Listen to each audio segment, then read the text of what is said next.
Greetings, fellow detectives. Wizard Kitten here, bringing you a new Nancy Drew analysis video. Today's video is brought to you by the patrons over at Mystique Manor and by all the official Fellow Detective channel members.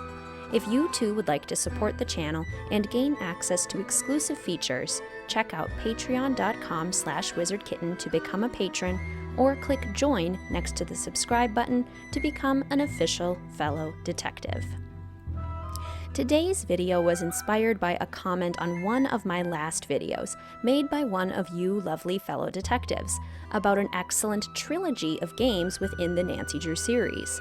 When I saw this comment, my brain was immediately like, whoa, wait a minute. I love the idea of Nancy Drew trilogies.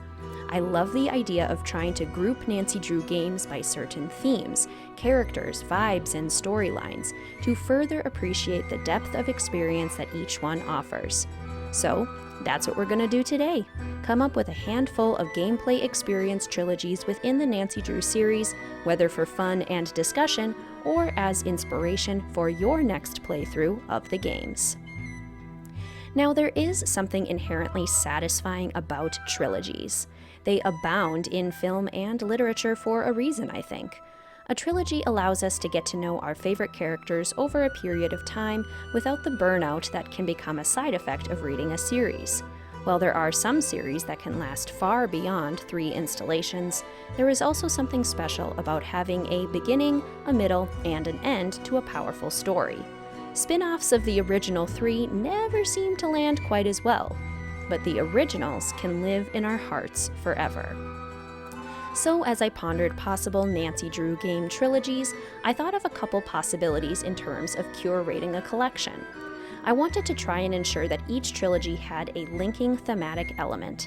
Some trilogies include recurring characters, similar locations, or comparable vibes. Regardless, I thought it was important that each trilogy offer a unique but cohesive adventure, and I hope that I did them justice. Let's start with the trilogy suggested by the fellow detective in the comment that inspired this entire video.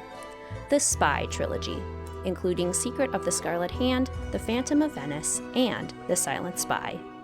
The thematic element that we get for this trilogy builds over time. In Secret of the Scarlet Hand, so many running jokes and recurring characters are introduced, which makes it a wonderful starting game for this trilogy. We have the hidden mention of Punchy LaRue, a name that Nancy will later don in Phantom of Venice. And although Nancy doesn't pursue any actual spy work in this mystery, I like to think of this as an excellent beginning for Nancy to develop her spy skills. As the first game in the trilogy, she can't be a full-blown spy just yet, after all. In Secret of the Scarlet Hand, Nancy plays around with ham radio interceptions, secret codes, interrogation tactics with suspects, and scientific methods for uncovering clues. She's honing her skills, which will later come into use in Phantom of Venice, when she is actually hired for the first time to be a spy. In this mystery, Nancy dances in a catsuit as Punchy LaRue to gain intel, infiltrates criminal hideouts, hides in plain sight at the Ca' Nascosta, and eventually works with the Italian spy force to take down a gang. Within the course of this mystery, she must pretend to be a real bona fide spy, Samantha Quick, blonde wig disguise and all. In this second installation of the trilogy, Nancy has reached intermediate spy level, but in the final chapter, everything becomes more intense. In The Silent Spy, Samantha Quick returns, not just in the form of a phone call, like in Phantom of Venice, but as a full-blown character and spy with whom Nancy spars. Nancy is called into Scotland as part of a genuine spy escapade, the same that her mother fell into years ago and that ultimately led to her death. That just sounds like the final part of a trilogy, am I right? Within this mystery, Nancy uses her accumulated skill set to uncover a hidden formula. She shoots arrows and zip lines across courtyards, she wears spy glasses, she mingles with other spies and skip tracers, she endures multiple threats against her life, all leading to a bombastic conclusion. The Spy Trilogy brings excitement and adrenaline while also thrilling players with recurring characters and heaps of action. The next trilogy I've identified is the Glamour trilogy, including Stay Tuned for Danger, The Final Scene, and Danger by Design. For the thematic element of this trilogy, think glamour, fame, celebrities, famous locations, and high-profile drama. Big personalities are a constant throughout this trilogy, along with big egos. We start with Stay Tuned for Danger, indulging in the glamour of New York City and the soap opera filming scene.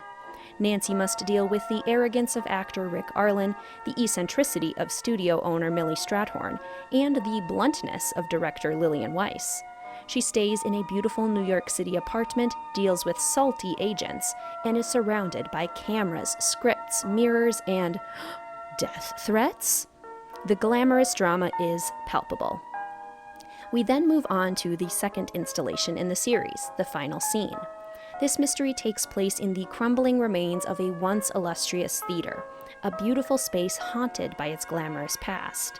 Nancy is thrust into a highly personal kidnapping case while also needing to spar with the egoist that is actor Brady Armstrong and his insufferable agent. We're surrounded by rich red curtains and golden accents, ghostly pictures of past performers, and the forgotten remains of props and costumes. The glamour continues. So, having had the glamorous television scene and the glamorous film scene, we now move on to the glamorous fashion scene, with the final mystery in the trilogy, Danger by Design. We travel to the epicenter of fashion, Paris, France, to contend with the eccentric and temperamental Minette. The illustrious fashion designer sends Nancy on all sorts of assignments, placing her deep into the throes of the fashion industry. Nancy must also chat with a model, a fashion photographer, an aspiring designer, a critic, and even some of Minette's rivals. She's surrounded by arrogance on all sides, really a classic component of any glamorous story. How can celebrities really get where they are if they aren't at least a little full of themselves? The Glamour trilogy is perfect for those wanting some glitz and drama, something shining and brilliant, something that throws them into the exciting world of fame. Next, the Gothic Haunts trilogy, including Curse of Blackmore Manor, Shadow at the Water's Edge, and Ghost of Thornton Hall. The thematic element of this trilogy is perhaps quite obvious: fear, fright, and ghosts, all with a dash of Gothic writing. Detectives looking for a good scare combined with moving, deep storylines will find this trilogy suits their tastes. We start with Curse of Blackmore Manor, a haunting mystery complete with a werewolf, a dramatic and ailing woman, and a historic castle set on the foggy English moors. Gothic influences are rife in this mystery, from The Lady in Black to the family drama to the centuries-old secret. A perfect start to this terrifying trilogy. The terror continues with the second installation, Shadow at the Water's Edge. Gothic writing is found often within European locations and stories, but that is certainly not a requirement. Truly, a Gothic story is defined by several elements: set in a haunted location, an atmosphere of mystery and suspense, the presence of a ghost, darkness, nightmares, and melodrama. All of this and more can be found in Shadow at the Water's Edge, the haunting tale of a vengeful Yuri and the family that she left behind. It's dark and tragic, but also beautiful, with the Japanese gardens, the traditional ryokan, and the modernity and contrast of Kyoto. What really makes this a part of the trilogy, though, is the expert scare factor, born from the hurt of the family's past. We experience the same kind of depth in the final chapter of this trilogy, Ghost of Thornton Hall. Taking place completely at night, with Spanish moss hanging from the bare branches in the menacing wind, Thornton Hall is foreboding and Gothic to the core. The family drama is simply oozing through the hall's crumbling cracks. The graveyard is full of tragic memories of the past. There's fire, there's dozens of hauntings, there's spooky music, and more. There's no doubt that this game rounds out the Gothic trilogy with a bang. The Gothic trilogy delivers players a consistently deep, dark, moving, and spine-chilling experience. Next up, the Historical Treasures trilogy, featuring Treasure in the Royal Tower, Legend of the Crystal Skull, and Tomb of the Lost Queen. This trilogy is for the Indiana Jones enthusiasts among us, the detectives who search for treasures by unraveling the hidden secrets of history.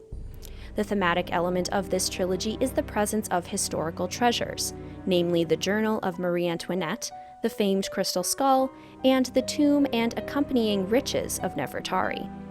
Additionally, the venerable Professor Beatrice Winifred Gertrude Hotchkiss makes an appearance in all three. The mystery and treasure in the Royal Tower is unraveled by learning as much as we can about Marie Antoinette. It is through understanding her life that Nancy is able to track down the location of a priceless treasure. Professor Hotchkiss graces us with her physical presence in this mystery, but she's a phone friend in our second installation, Legend of the Crystal Skull. In New Orleans, Nancy can call Professor Hotchkiss for her expert research on the legends of the crystal skulls, their powers, and their potential locations. In this mystery, Nancy must solve a series of complicated puzzles to uncover the skull's resting place. You can't really get more Indiana Jones than that, can ya? Finally, Nancy travels to the sandy deserts of Egypt to uncover the tomb of the lost queen, Nefertari. Professor Hotchkiss is once again a phone friend, sharing her knowledge of Egypt's kings and queens to help Nancy discover how to uncover Nefertari's final resting place. Nancy must learn about Egypt, survive the dangers of the tomb, decipher hieroglyphs, and immerse herself in the world of archaeology, all in line with the thematic elements of our trilogy. All in all, the Historical Treasures trilogy is perfect for those seeking adventure, history, and most importantly, treasure. Next, the Historical Romance trilogy, featuring Message in a Haunted Mansion, Secret of Shadow Ranch, and Last Train to Blue Moon Canyon. Each of the games in this trilogy features a tragic historical romance that we get to learn about in luscious detail. The secrets of the couple's tragic past is directly tied to the present-day mystery, which involves some sort of grand treasure left behind for their respective loves. Romance lovers delight, but so will lovers of story and characters. In Message in a Haunted Mansion, Nancy learns of the tragic romance of Diego Valdez and Lizzie Applegate, a bandit who left his love too soon, but also left behind a marvelous treasure. Lizzie's clues left around the Golden Gardenia are exactly what Nancy needs to solve the mystery, as well as identify the motive of whoever is causing mysterious accidents to occur during the renovation. We see a similar situation in our second installation in the trilogy, Secret of Shadow Ranch. Lovers Dirk Valentine and Frances Humber are cut short in their romance when Frances's sheriff father turns Dirk in for his crimes. Dirk left behind a vast treasure for Frances to find, but she never did, leaving Shadow Ranch open to attack with a culprit intent on finding it.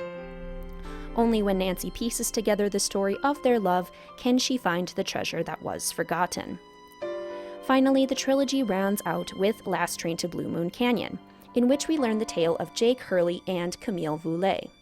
Camille died tragically on Jake's train after an accidental fall, leaving Jake lost and heartbroken. He leaves behind a marvelous treasure, but one that can only be found if one understands the depth of his love and his intimate knowledge of his lost wife. Jake's clues are scattered throughout the train, and they all relate back to Camille. The Historical Romance trilogy is for lovers of love, but it is also so much more than that, full of emotional depth, meaning, intrigue, and clever puzzles. Next, the True Crime trilogy, including Secrets Can Kill, Alibi in Ashes, and The Deadly Device. The thematic element running through this trilogy is that they're all grounded in realism, with realistic crimes and crime-solving methods grounded in police and detective work. The crimes themselves don't have any supernatural elements. They're simply perpetrated by cruel humans doing evil things. We begin with Secrets Can Kill, the first mystery and the first murder in the series.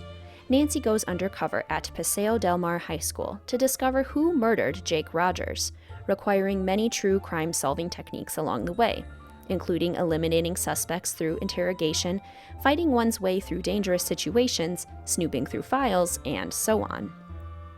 The second installation of the trilogy finds us solving the true crime of arson, this time with a clever twist. Nancy is the main suspect. Nancy and her crew must gather fingerprints, discover and verify alibis, pick locks, identify possible accelerants, confer with lawyers, and interrogate suspects, all to prove her own innocence. She and her friends must delve deep into classic crime-solving techniques to solve her very real problem. Finally, we have the deadly device, where Nancy gets to put her accumulated experience as a true crime detective to excellent use by solving the murder of genius scientist Nico Jovic. Nancy has learned a lot by this point, and thank goodness, because she's in a very real, very dangerous situation. To discover the murder, Nancy must prove alibis, explore a wide variety of scientific tasks, create fake fingerprints, crack coded locks, and more. Once again, the realism and true crime elements are there in full force. The True Crime Trilogy is for detectives looking for a grounded crime experience, those who are compelled by the fascination of human experience and the deduction skills that detectives have developed to explore and define it. And finally, the last trilogy of this video, the Seaside Trilogy, including Danger on Deception Island, Haunting of Castle Malloy, and Sea of Darkness. This trilogy is primarily defined by the mood of sailor feelings, as Alex Lynn Trong so accurately puts it in this trilogy's final game. They're all defined by an atmosphere of fog and intrigue, with seaside locations, salty air, and a mood of foreboding. We begin with Danger on Deception Island, a game that excels in terms of this foggy, moody atmosphere. The ominous nature of the lighthouse, coupled with the mysteries plaguing Snakehorse Harbor, make for an absolutely glorious seaside mystery, one that takes full advantage of its harbor location by incorporating whale-watching tours, kayaking, clamming, beaches, boats, fishermen, and stunning views. Haunting of Castle Malloy is next, and while this may not seem like a seaside mystery at first, it fits in nicely with this trilogy. The game still takes place right on the water. The cliffs of Ireland and the chilling waters just mere steps from Castle Malloy. Nancy can even fall into the ocean if she pilots a certain transportation device poorly. What really solidifies this game in this trilogy, however, is the salty atmosphere that permeates every minute of the game, from the dimly lit pub to the foggy moors to the chilly breezes. Finally, the trilogy rounds out with Sea of Darkness. Sea is the name, of course, and it certainly doesn't disappoint. Ships, fishermen, sailors, lighthouses, the ocean, etc. Sea of Darkness is stuffed with seaside elements and also delivers on our required mood. The game takes place entirely during the night with atmospheric auroras, smoothly falling snow, crashing waves, and curmudgeon-y characters. It rounds out our Seaside trilogy with a bang, a trilogy perfect for lovers of atmosphere and vibe, and those who feel at home next to the water. So there you have it, fellow detectives, a good handful of trilogies that I think would make for some fun gameplay experiences. I was unable to come up with trilogies that included some of my absolute favorite games, like Ghost Dogs of Moon Lake and Warnings at Waverly Academy, but perhaps that's just because they're so good at standing all on their own.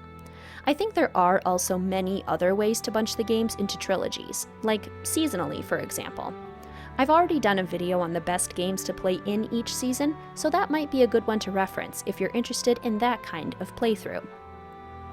Regardless, I'm personally always looking for ways to spice up my next playthrough of the Nancy Drew games, and playing them as trilogies sounds incredibly fun to me. But what do you think? Have you ever thought of playing the Nancy Drew games thematically? Which of the trilogies that I listed sounds most appealing to you? What other trilogies in the series can you think of? Let a Wizard Kitten know in the comment section down below. If you would like to come join a fantastic group of fellow detectives at Mystique Manor as a patron for the channel, gain access to exclusive content, and support the making of more content like this, please check out patreon.com/wizardkitten. I have also just launched channel memberships with exclusive badges and emojis to use during streams and in the comment section. If you'd like to support the channel by becoming an official fellow detective, click join next to the subscribe button. Please feel free to follow the channel on Instagram or Discord, linked in the description box down below. And as always, please feel free to like, comment, subscribe, and hit that notification bell for more Nancy Drew and Sims 4 content. Thank you so much for watching, fellow detectives. I will see you soon.